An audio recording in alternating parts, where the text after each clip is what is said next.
আসসালামু আলাইকুম। আমি চলে আসছি এখন উহুদ পাহাড়ে। দেখেন আমি উহুদ পাহাড়ের দ্বার প্রান্তে চলে আসছি।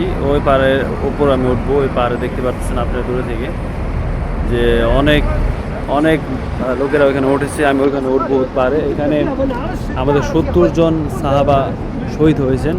আর আমি এখানে যাব, তাদের কবর জিয়ারত করবো ইনশাআল্লাহ। আমি এখন উহুদ পাহাড়ের উপরে উঠতেছি। দেখেন অনেকে আর কি পাহাড়ের মধ্যেও আর কি তসবি, তারপরে আতর টাইপের অনেক কিছু বেচতেছে, আপনি দেখাচ্ছি দেখেন। আর এখানে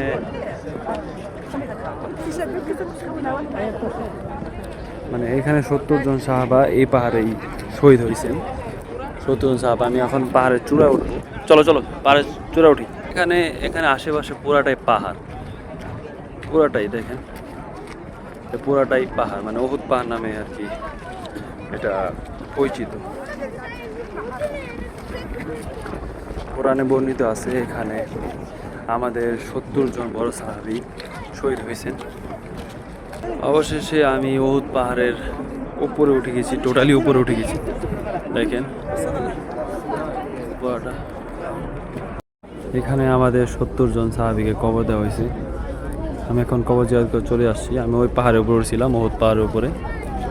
ওখান থেকে নেমে আর কি কবর জিয়ারতে এখানে চলে আসছি।